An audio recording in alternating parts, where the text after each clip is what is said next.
is up guys, Tom Wilkins here, and today I have the final review of the 2026 diecast range for the Thomas and Annie pack.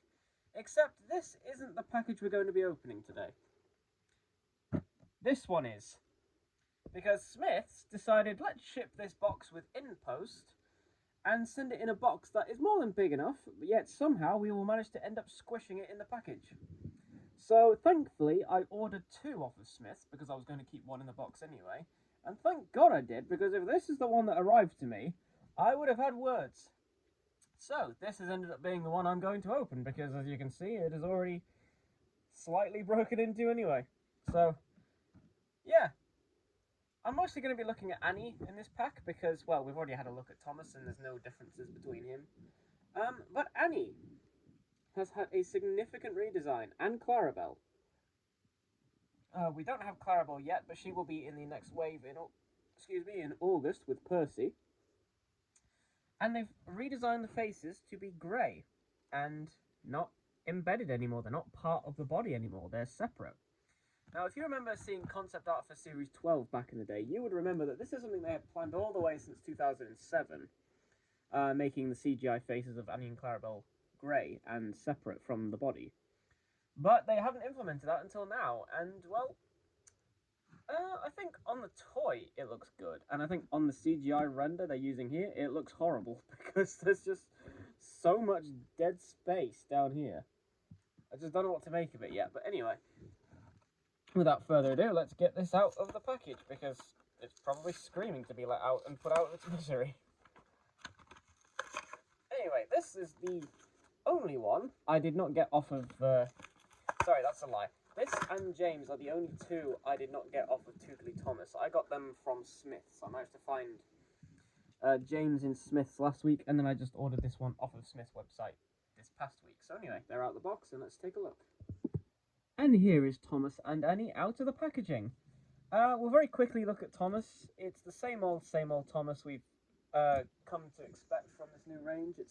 There's no differences between this and the regular one. I will just compare my custom painted one, which this is the original Thomas I did in my first review, to this new one. And you can see just how touched up he's been, and how good he looks with the white running board, gold painted whistles, white lamp and everything. He just looks so much better.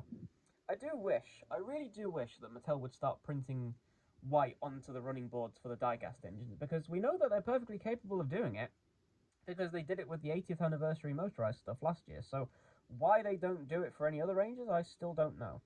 But anyway, I just wanted to quickly point out that this new Thomas is the same that you will get in the single pack. So if you're not looking to collect these engines in the box and you just want to have one each, I would recommend getting Thomas and Annie, because, well, you get Thomas and Annie. Speaking of Annie, let's take a look at her now. And like I said, I think as the toy, she looks pretty good with a solo face, actually. It takes up a lot more space on her body than the promo image was showing. That had a lot of dead space right at the bottom, whereas this pretty much takes up as much space as it needs to, and it looks much better for it. It helps as well that, I don't know if you would classify this as an original face, because this might have just been what Annie's face looks like underneath the orange paint, but for a face design in general, this looks pretty fantastic. This kind of looks exactly how I pictured Annie and how Clarabelle will look in if they did have 3D faces. So it is, once you get past the kind of uncanniness of seeing this character that's been around for 80 years finally get a redesign, you do start to appreciate how it does look. It's funny because they did give Harold a 3D face in All Engines Go, but Annie and Clarabelle were still had embedded faces. So this is certainly an interesting change to make this late in the game. Annie is very lightweight. She has the same thing as Toby, where her chassis is made of diecast and her body is plastic. I'm not 100% happy with that, but I will say it does feel like good sturdy plastic, and it has allowed for a lot of nice textured detail. So that's when I find using plastic rather than other materials acceptable, because it is much easier to make good detailing with plastic. Annie does not have her name written on her side anymore. They've tried doing this thing in the new show where they're removing as much text from the characters as possible that has their names on it, which is very inconsistent because, well, you can't really see it much in this wave, but in the next wave, certainly, you will see, like Mavis, for example, still has Farquhar Quarry Company written on her side, but then a character like Hero, who had his nameplate on his side, has now been replaced with a number, even though he already has a number on his tender, or Charlie has NWR written on their nameplate rather than their name. So with Annie, they've taken her name away, which they did also do in All Engines Go, to be fair. And they've just replaced it with these, I don't know what you'd call it, this kind of wavy pattern going along her side, which I actually think looks pretty good, to be honest. Her colouring is a lot darker in person than her prototype CG render looked, which I'm okay with, actually. I think Annie and Clarabelle look pretty good with dark colouring. She does have no moulding, no moulded printing on the back, though, which is a bit of a shame, but I don't really know what they would have put there besides windows.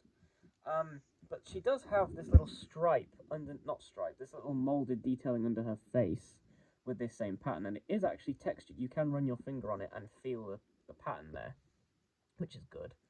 And her windows also have this little ridge shape at the very bottom, which I'm not sure if that means anything, but it's certainly not something they've done with every Annie before.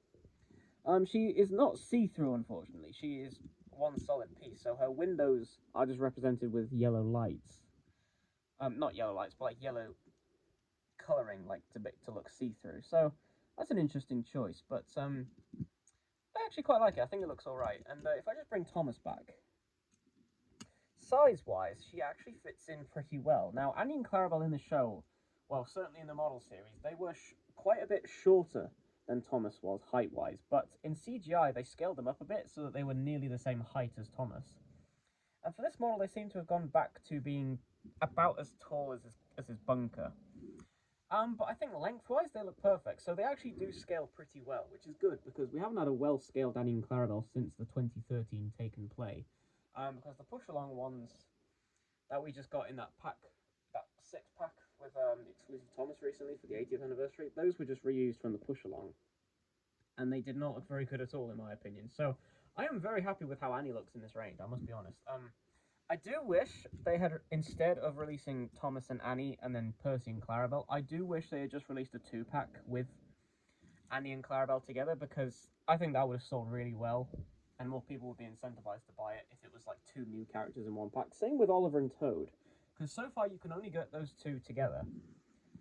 But we are also getting a few more bits of rolling stock in this range. We're getting Scruffy, who I'm very excited for, and we're also getting Henrietta with Toby in the next wave, which I'm looking very much forward to. Not so much for Toby, but for Henrietta, because she looks like she'll be pretty good as well. She's also got kind of the same plastic moulding, I'm going to assume.